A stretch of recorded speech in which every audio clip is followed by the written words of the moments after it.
오늘의 말씀은 열왕기하 2장 1절부터 11절입니다. 본문은 하나님의 사역자 엘리야가 사역을 다 완수한 후에 하나님께서 그를 데려가시는 장면이에요. 엘리야는 다른 사람들과 다르게 불술의 불말과 함께 회오리 바람으로 하늘로 올라가게 되지요. 오늘은 엘리야의 승천이 예수 그리스도의 승천, 그리고 성도들의 구원의 예표됨에 대하여 함께 나누도록 하겠습니다. 엘리야는 아합 왕 때에 활동했던 선지자이고, 아합은 남북 왕조를 통틀어 최악의 평가를 받는 왕입니다. 남북 왕국의 왕들이 잘했느냐 못했느냐를 얘기할 때에 다윗의 길로 갔다고 하면 믿음으로 선정을 베풀었을 때 그런 얘기를 했습니다. 그러나 그렇지 않고 우상을 숭배하고 어긋난 딴 길로 가는 왕은 여로보암의 길을 따랐다고 얘기를 해요.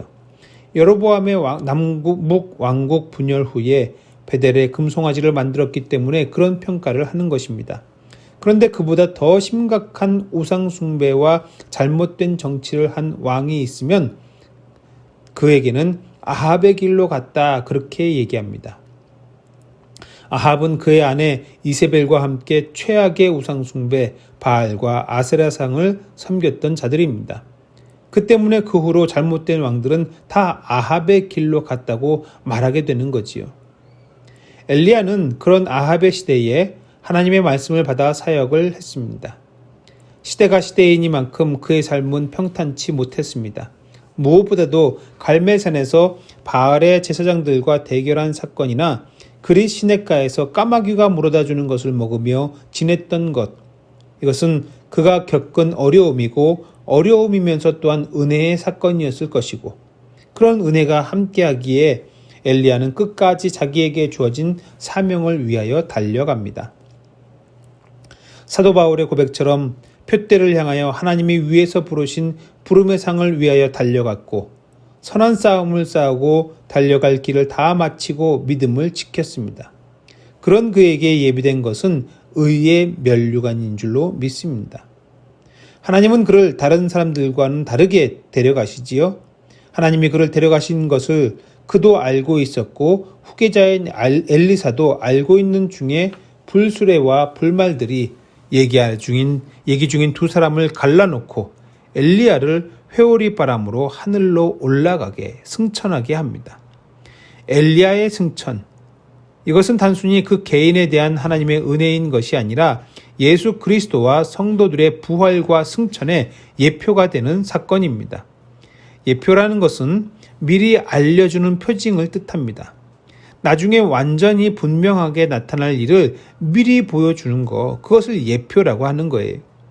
죽음을 이기고 부활하신 예수님이 제자들과 함께 40일을 지내시고 모든 사람들이 보는 가운데 승천하셨는데, 이것을 예수님의 승천을 미리 보여주는 것, 엘리야의 승천입니다.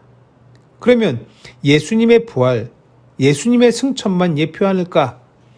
예수님은 하나님의 아들이시니 승천이 당연한데 엘리야는 사람입니다. 사람이 어떻게 죽음을 이기고 승천할 수 있을까? 그런데 이것은 요한계시록을 통하여 성도의 부활 승천이 예정되어 있음을 보여주는 사건이라는 것입니다. 우리가 믿는 부활은 몸의 부활이에요. 예수님의 부활은 몸의 부활입니다. 단순히 영혼이 부활하여 사람들 눈에 보이는 귀신처럼 나다니는 것이 아니라 분명히 몸의 부활입니다. 그래서 예수님은 도마에게 만져볼 것을 권하기도 하셨고요. 예수님께서 육을 가지고 부활하신 것처럼 엘리야가 육으로 승천하게 된 것처럼 저와 여러분들도 몸의 부활과 승천을 하게 될 줄로 믿습니다. 다만 그에 앞서 우리는 종말을 맞이할 거예요. 각 개인의 코끝에 호흡이 끊어짐으로 개인적인 종말을 맞이할 것이고, 언제 주님이 오실지 알 수 없지만 최후 심판 때에 잠자던 자들이 깨어 일어나 하나님 나라에 들어가게 되는 이 약속이 있음을 믿습니다. 하지만 그때가 언제인지 우리는 알 수 없지요. 그러므로 엘리야가 그에게 맡겨진 사역을 끝까지 최선을 다해 달려갔던 것처럼 사도 바울이 말하는 표대를 향하여 우리도 완주해야 할 것입니다. 더러는 중간에 넘어지고 자빠질 수도 있을 거예요. 엘리야도 그랬습니다. 도망하여 그리 시냇가에서 까마귀가 물어다 주는 것을 먹으면서 연명했던 적이 있잖아요. 그러나 그 모든 과정을 지나 그는 위대한 갈멜살의 대결에서 살아계신 하나님을 증거하였습니다.